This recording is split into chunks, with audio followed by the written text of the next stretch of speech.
कल से हम सब ने देखा है सीबीआई ने एक चार्जशीट दाखिल करी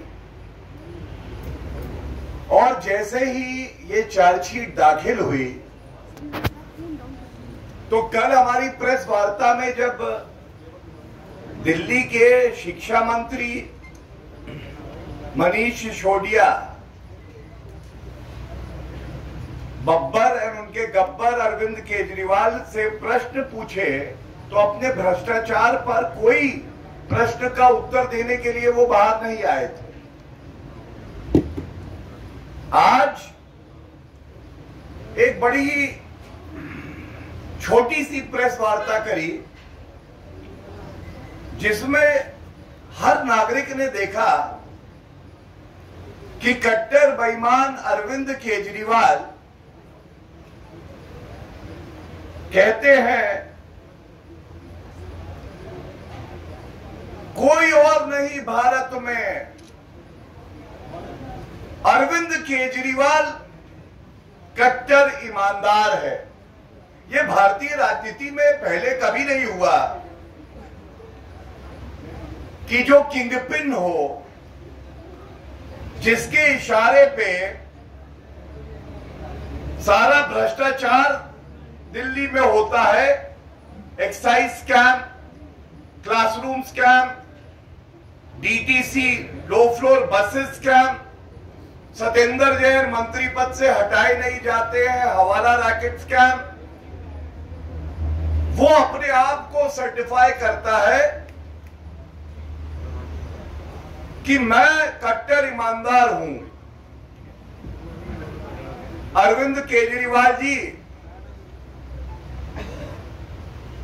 लगता है आपको राजनीतिक मोतियाबिंद हुआ है। जनता आपके बारे में क्या सोचती है वो आपको चुनाव के परिणाम आने पे पता चल जाएगा। लेकिन एक बात जरूर बताऊंगा, हम सबने सुना था ISI mark, Indian standards institute mark, ISI की गारंटी सुना है ना। अब KSI Kejriwal scamster institute guarantee दे रहा है खुद को, केजरीवाल हूं, आया हूं तो भ्रष्टाचार तो करूंगा 100%।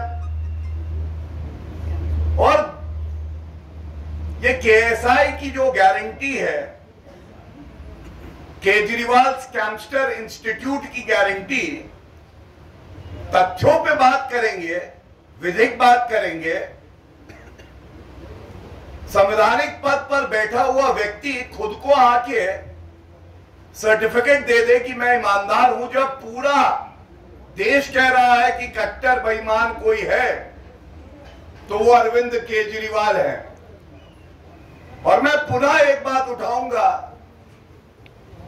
मनीष सिसोदिया शिक्षा मंत्री है, कल हमने बताया था कैसे टॉयलेट में बच्चों को पढ़ाने का इंतजाम कर रहे थे, भ्रष्टाचार कर रहे थे। तो शिक्षा के क्षेत्र में घोटाला हो तो अरविंद केजरीवाल जी के लिए वो कोई बड़ी बात नहीं है। और अब मैं आता हूं उन तथ्यों पे जो हर नागरिक के समक्ष होने चाहिए और मीडिया से हम साझा करना चाहेंगे। केजरीवाल जी लूट खसोट, कमीशन, उगाही करने में आप इतने व्यस्त रहते हैं, भारत के कानून के बारे में पढ़ने का समय आपको नहीं मिलता है। सबसे पहले तो सबको यह पता होना चाहिए कि जो जांच एजेंसियां हैं, ये जांच एजेंसियां कांग्रेस की केंद्र में सरकार थी। और याद करिए,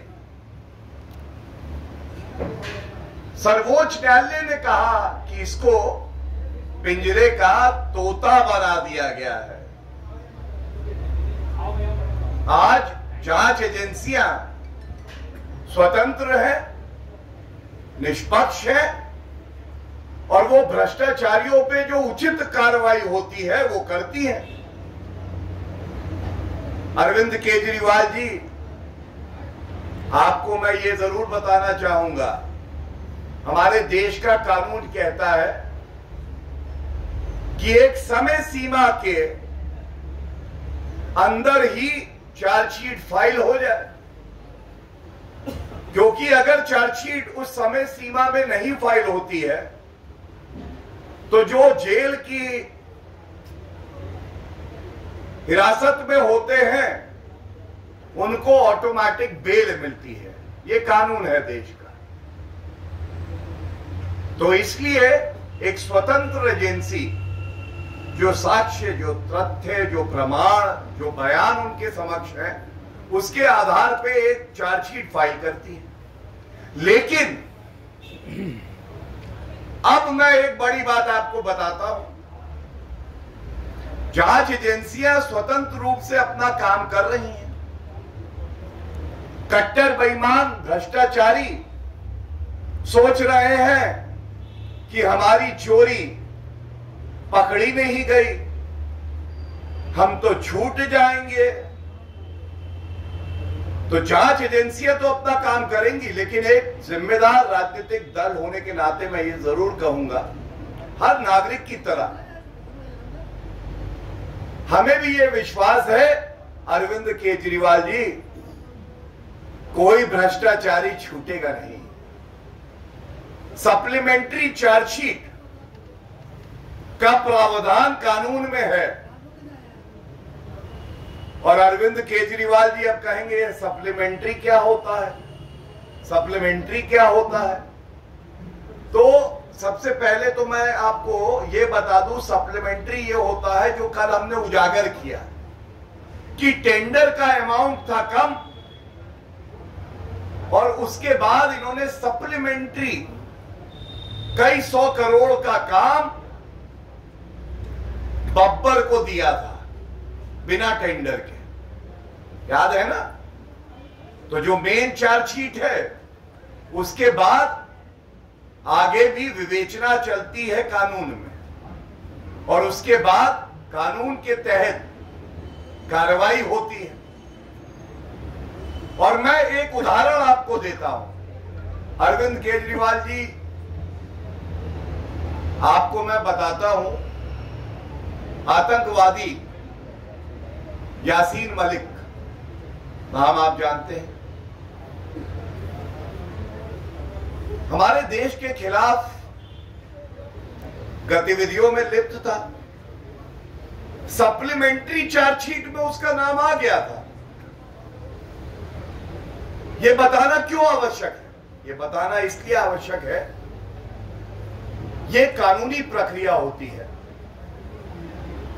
जांच होती है, तथ्य आते हैं और उसके बाद दोष सिद्ध हुआ उस केस में। कहने का तात्पर्य केवल एक है, जिस तरह से भारत के हर नागरिक को जांच एजेंसियों पे भरोसा है, हर राजनीतिक दल को भी भरोसा होना चाहिए और जांच एजेंसियों के विवेक पर यह छोड़ देना चाहिए कि वो कब क्या कार्रवाई करेंगे। उसमें कोई हस्तक्षेप नहीं कर सकता है। लेकिन एक बात जरूर आज उजागर हो गई, अरविंद केजरीवाल जी मीठा मीठा गप गप, मीठा मीठा गप गप, कड़वा कड़वा थू थू है। अभी कुछ दिन पहले तो आप कह रहे थे ये जितनी जांच एजेंसियां हैं ये सब किसी व्यक्ति के इशारे पे काम करती हैं और आप ये भी कहते हैं बार बार मनीष सिसोदिया गिरफ्तार हो जाएंगे। बार बार मैं आपको बता रहा हूं मनीष सिसोदिया गिरफ्तार हो जाएंगे। अरविंद केजरीवाल जी, आज आपसे यह सवाल पूछा जाएगा, जब आप किसी जांच एजेंसी पर सवालिया निशान उठाते हैं बिना तथ्यों के, तो जो आज संविधान की शपथ लेते हैं उसको तार-तार कर देते हैं। और आज ये सवाल आपसे पूछा जाएगा, जब आप बार बार ये आरोप लगाते थे कि इस देश की जांच एजेंसियां निष्पक्ष नहीं है और किसी व्यक्ति के इशारे पे काम करती हैं और दबाव में गिरफ्तारी कर लेती हैं, तो आज आपके उन शब्दों का, वक्तव्य का क्या हुआ? या ये मान ले कि एक मुख्यमंत्री के शब्द इतने हल्के हैं कि समय और परिस्थिति के अनुसार मीठा मीठा गपगप, कड़वा कड़वा थू थू। इसके साथ मैं एक बात और बताऊंगा। देखिए, एक वक्तव्य और आया बाहर, आम आदमी पार्टी अरविंद केजरीवाल और मनीष सिसोदिया को बदनाम करने की साजिश हो रही है। मैं इतना जरूर कहना चाहता हूं कि ये सारे जो भ्रष्टाचार गिनाए गए हैं, बदनाम वो हो सकता है जिसकी इज्जत बची हो। अरविंद केजरीवाल जी, रुई से हल्की है आपकी इज्जत। आज आपको कोई क्या बदनाम करेगा? कोई ठग आता है, फूंक मारता है, आप उड़ जाते हैं, वसूली करते हैं। आपसे सवाल पूछे भ्रष्टाचार पर, हमने कल टॉयलेट को आपने क्लासरूम बता दिया, रेन वाटर हार्वेस्टिंग को आपने रुपए का पेमेंट किया और वो थे ही नहीं, वो भ्रष्टाचार आपको नहीं दिखाई दिया।